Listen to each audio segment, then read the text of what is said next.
Amada igreja, boa noite. Vamos fazer a leitura que está no livro de Números, capítulo 11. Agora à noite eu estou usando a NVT, porque ela tem uma leitura um pouco mais fluida, entendo eu assim. É uma leitura um pouquinho mais fluida. Números 11. É um capítulo que eu estive lendo, mas é um capítulo que me marcou.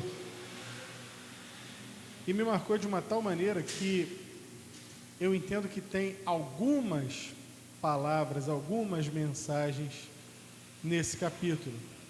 Que não quer dizer que eu vá pregá-las todas em sequência ou algo assim, mas conforme o Senhor for determinando. Aqui tem mensagem sobre liderança. Aqui tem mensagem sobre provisão, aqui tem mensagem sobre fé, esperança, obediência. Tem um pouco de tudo nesse capítulo. Se você quiser, depois leia o capítulo todo em sua casa, mas por hora, nós vamos começar no versículo 18. Só para lembrar os irmãos, onde estamos situados na história. Os irmãos se lembram que em Êxodo, o Senhor levantou um grande líder sobre Israel, que era Moisés. E Moisés tirou o seu povo do Egito. E o objetivo era que Moisés levasse o povo até a terra prometida por ele. Atravessaram o mar e passaram 40 anos no deserto. Enfim, o povo estava no deserto. E embora eles estivessem ali passando décadas no deserto, sabemos que em algum ponto esse povo foi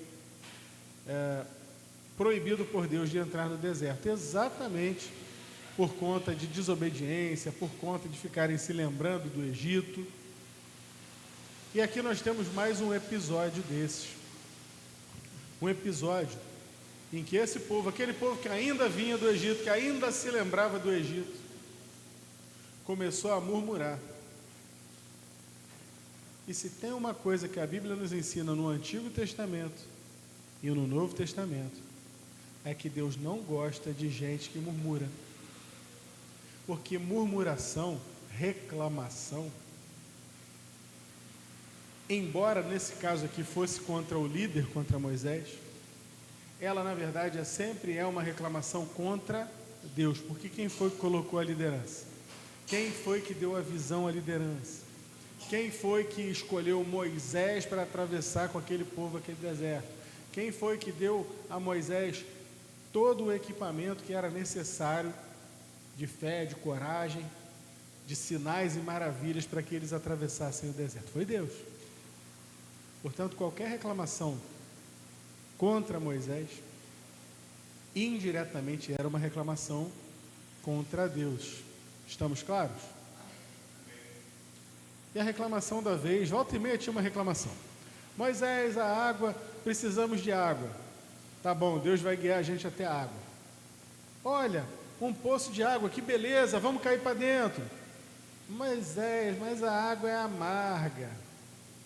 E aí Deus vai e dá para Moisés a ordem de que ele jogasse uma madeira na água e a água fica boa. Moisés, você tirou a gente do Egito para a gente morrer aqui nesse mar, olha o mar aí, olha o faraó vindo lá, a gente vai morrer, Moisés, por tua causa. Moisés vira para o Senhor, Senhor, e agora eu, por que clamas a mim? Levanta o cajado, Moisés. Mas a verdade, e como nós vamos ver hoje, é que a gente olha muito para a questão do povo, o povo. Mas Moisés não nasceu pronto para a liderança, como eu não nasci pronto, como você também não nasceu. E nós temos os nossos momentos de crise, os nossos momentos de aprendizado. E cá para nós, até nós líderes temos os nossos momentos, às vezes, de desânimo, de luta e, pasme você, de dúvida. Menos o pastor Marco. O pastor Marco nunca teve nenhuma dúvida na vida. Teve, pastor Marco? Teve? Estou surpreso. Imagina. Eu também, Gilson também.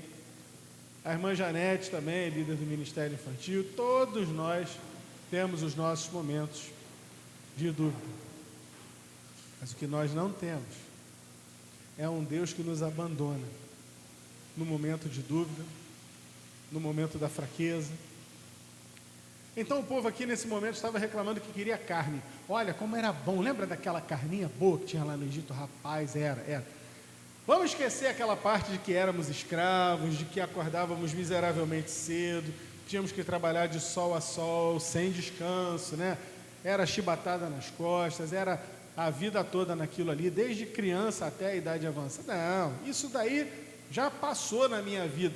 Isso eu não tenho saudade, mas eu tenho saudade da carne lá do Egito. A carne era boa.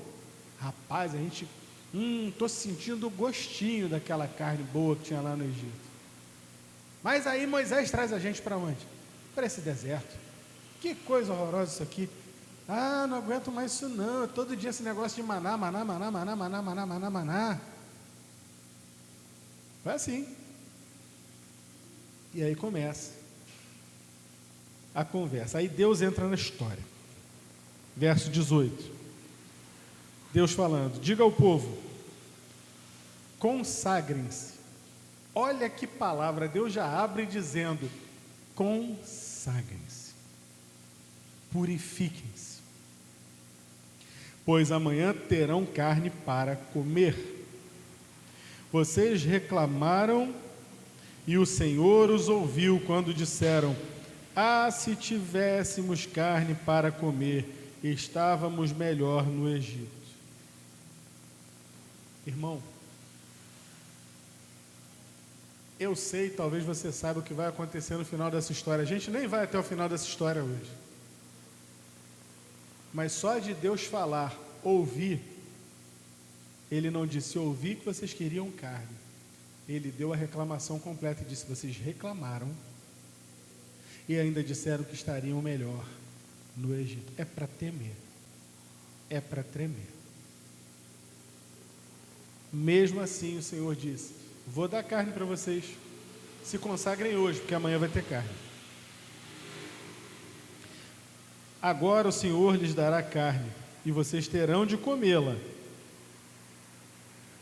Por que Deus está fazendo isso? Para mostrar que Ele é o Deus que tem poder para fazer tudo, para suprir tudo, ou como diz a palavra em outra oportunidade, para fazer muito mais além daquilo que pedimos ou pensamos. O Senhor está dizendo: vai ter carne e vocês agora vão ter que comer. Vocês não vão se fartar. Olha como ele vai além. Verso 19: vocês terão de comê-la e não será apenas um dia, ou 2, ou 5, ou 10, ou mesmo 20. Comerão carne por um mês inteiro, até lhes sair pelo nariz, e vocês enjoarem dela, pois rejeitaram o Senhor que está aqui entre vocês, e reclamaram contra ele, dizendo: por que saímos do Egito? O Senhor está deixando bem claro o que ele vai fazer e o porquê. Vocês reclamaram que não tinham carne, que estavam melhor no Egito. Agora, eu vou dar carne. Mas eu não vou dar carne para hoje, nem para a semana que vem. Vai ser carne para um mês inteiro e vocês vão comer até não aguentar mais. Vocês vão estourar o limite de carne de vocês. Igual que vocês estão reclamando que comem maná todo dia. Pois bem, agora vai ser carne de novo. Mãe, o que que tem? Carne. Mas, pai, carne. Dá para fazer uma coisinha de manhã diferente amanhã? Claro, amanhã tem carne também. E depois da manhã, carne. E no sábado? Sábado tem carne. Mês inteiro disso aí. Eu não sei você, mas a gente às vezes tem época na vida que a gente enjoa de certas comidas mesmo. Algum tempo da minha vida eu enjoei, passei uns mais de 10 anos sem comer mostarda, que eu não queria mais saber de mostarda. A época que a Letícia ficou louca comigo, a gente já era casado, foi uma época que eu enjoei de pizza. Ela, poxa, eu queria comer uma pizza. Não estou afim de comer pizza, enjoei de pizza. Passei uns meses enjoado de pizza até voltar a comer pizza de novo. Agora você imagina, 30 dias você ter que comer a mesma coisa porque reclamou que não tinha. Não tem? Então agora vai comer. É isso que Deus está fazendo, para mostrar o seu poder. Porque o problema aqui não é a reclamação. A reclamação de não ter carne era legítima. O negócio é como a coisa foi feita. Não é um clamor, Moisés, pede ao Senhor, para quem sabe a gente não possa receber alguma carne. O povo está querendo carne. Não. O povo abusadamente foi reclamar de Deus pela falta de carne. E até aqui chegamos.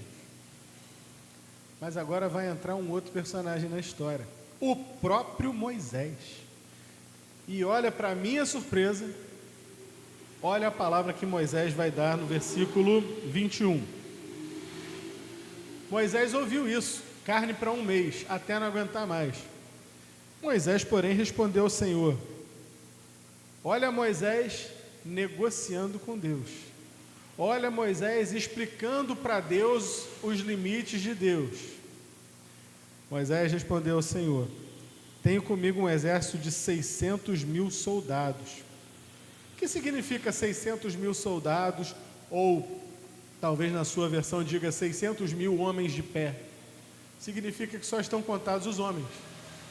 Ainda havia as mulheres e as crianças. Então estamos falando de um povo de possivelmente entre 2 e 3 milhões de pessoas. Prestou atenção no tamanho do povo? Mais ou menos 2 milhões e pouco de pessoas. E Moisés vai explicar isso para Deus, como se Deus não soubesse. Não foi Deus que mandou tirar o povo do Egito, ele não sabia quanta gente tinha. É isso que Moisés praticamente está dizendo. Tem um exército de 600.000 soldados, e no entanto dizes, eu lhes darei carne durante um mês inteiro. O que Moisés está dizendo nas entrelinhas? Deus, acho que agora o Senhor deu um passo maior que a perna. Será que vai dar?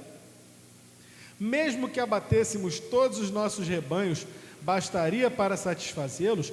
Mesmo que pegássemos todos os peixes do mar, Senhor, seria suficiente para alimentar essa turma toda por um mês?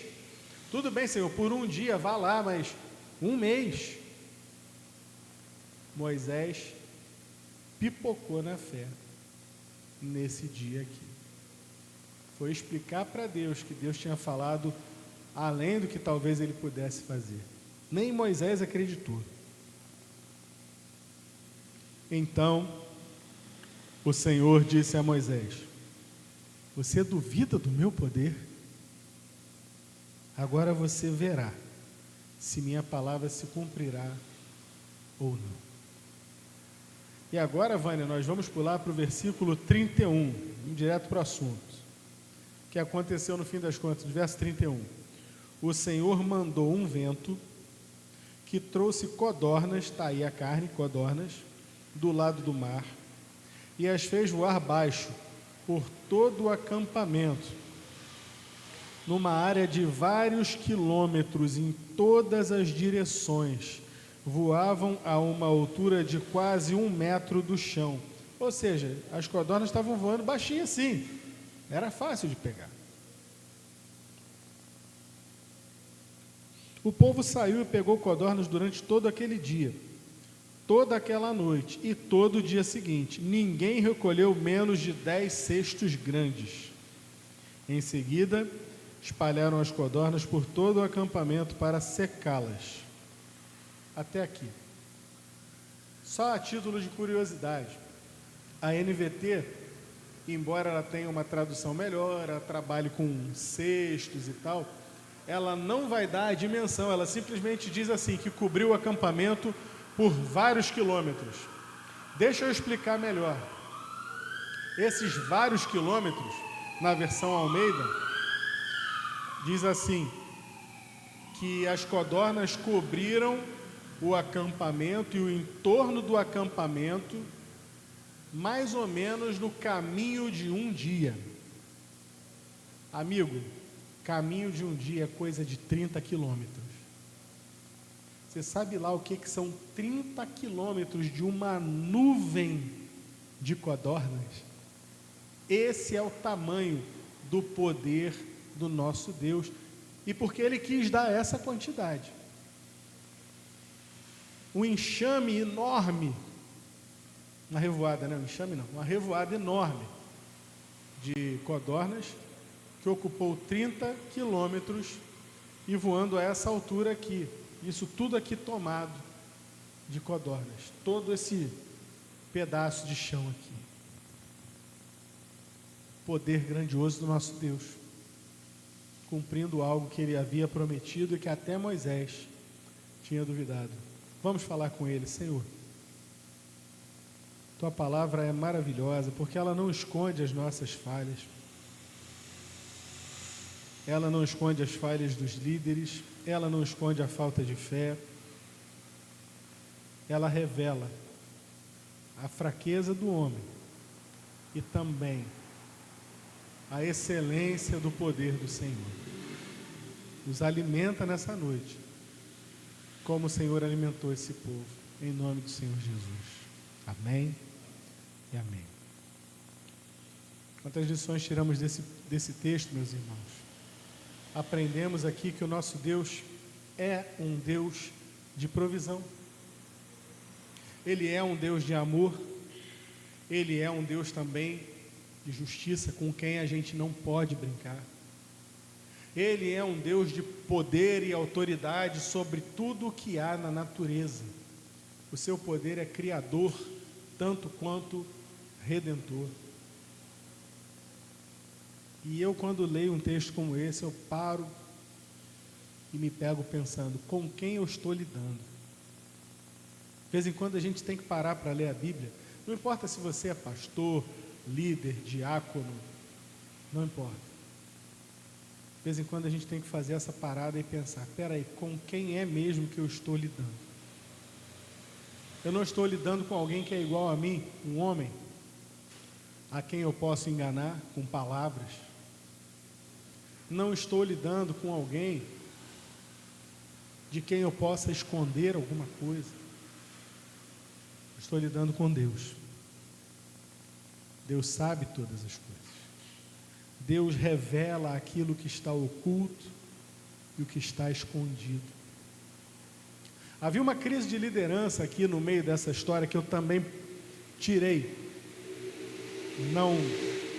Meu objetivo aqui não era falar dessa crise de liderança, mas falar desse momento que acabamos de falar aqui, da falta, da vontade, na verdade, de comer o alimento e de Deus mostrar o seu poder.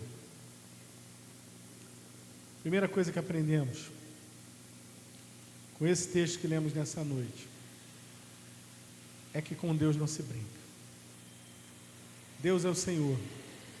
Ele é o Senhor da nossa vida com muito, Ele é o Senhor da nossa vida com pouco.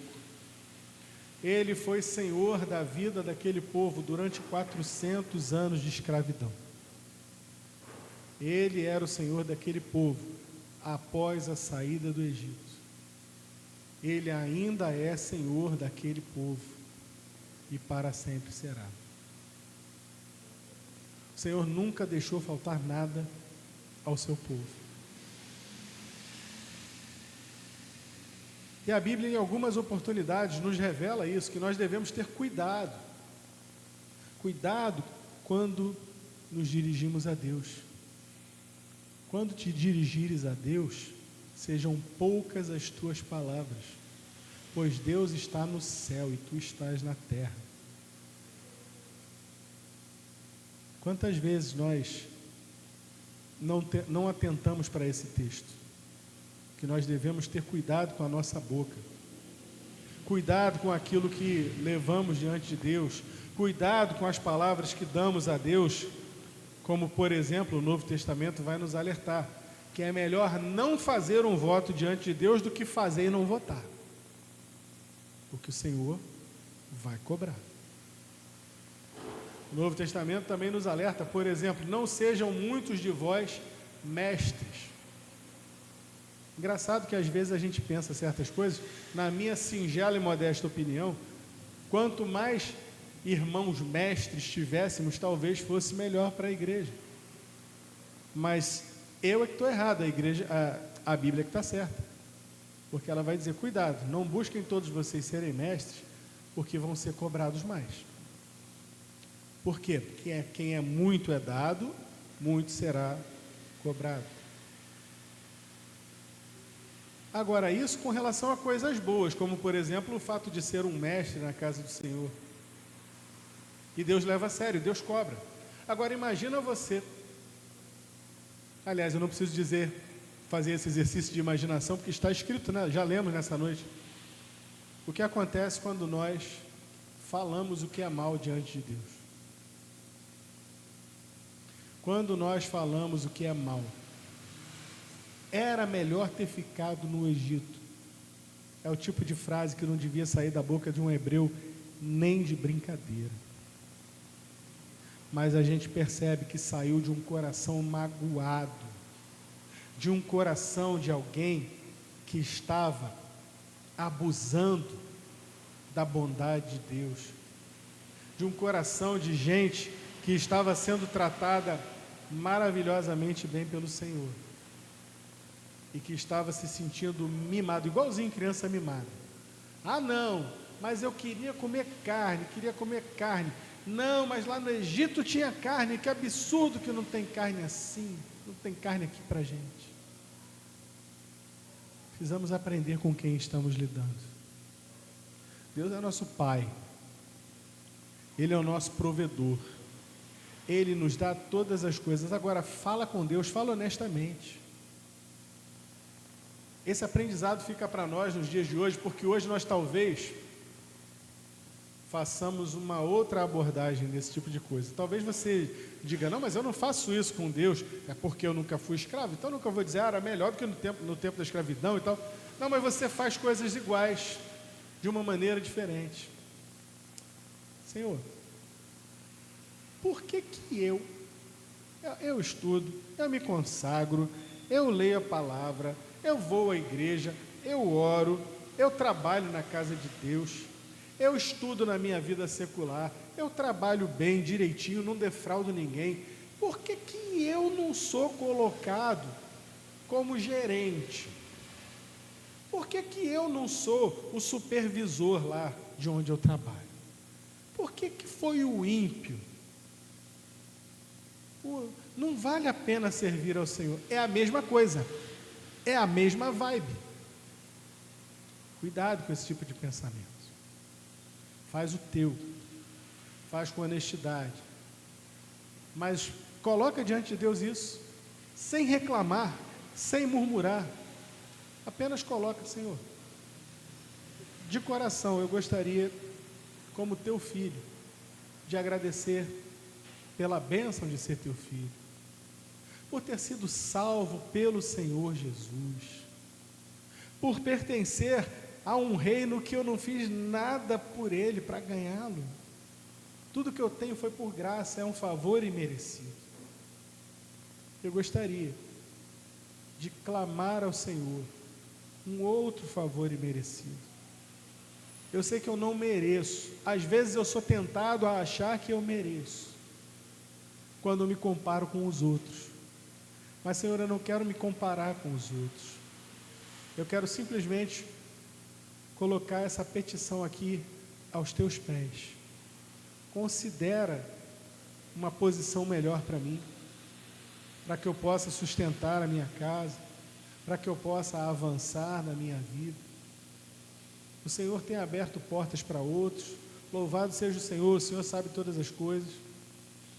Mas o Senhor sabe que eu não vou fazer política aqui dentro dessa empresa. O Senhor sabe que eu não vou ficar puxando a brasa para a minha sardinha, muito menos puxar o tapete de ninguém. O Senhor é tudo que eu tenho. Irmão, eu duvido que Deus não vai abrir uma porta para você. No tempo certo, no momento certo, da maneira certa.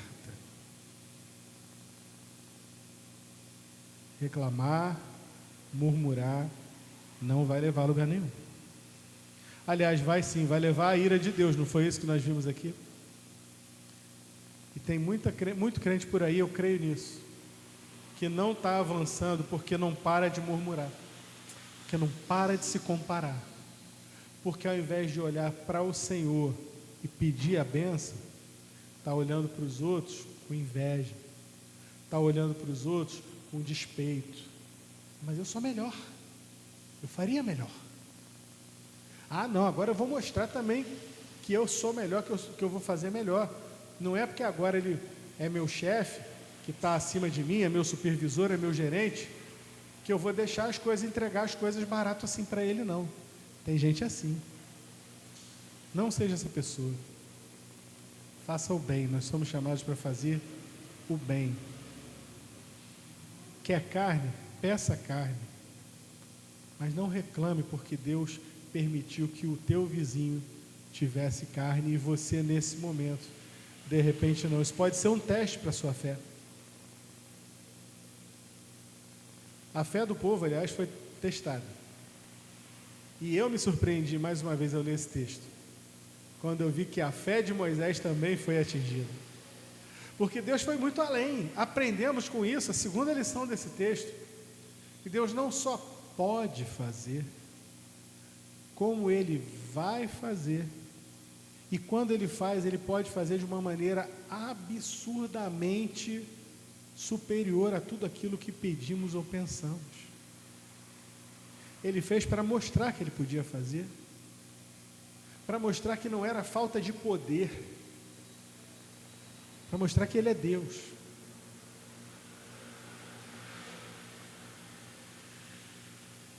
E a abundância prometida por Ele foi tão grande, que nem Moisés não reclamou, Moisés não murmurou, Moisés só ouviu, a bênção vai chegar.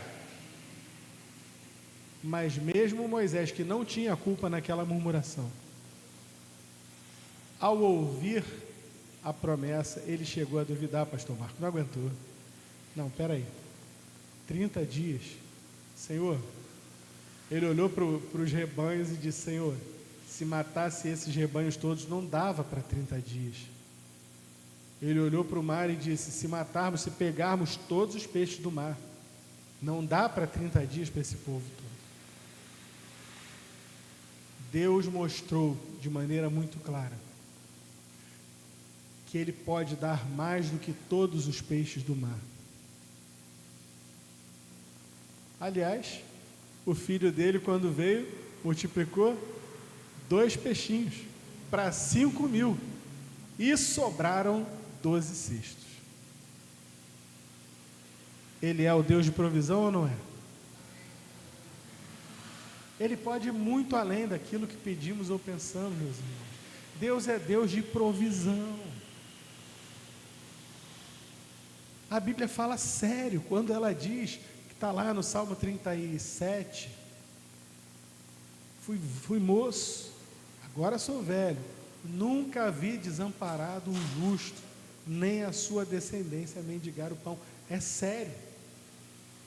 Um homem como George Miller, que teve um orfanato de 300 crianças na Inglaterra, e aquele testemunho maravilhoso do dia em que ele botou as crianças todas em volta do refeitório para fazer a oração de gratidão pelo café da manhã, sendo que não tinha pão.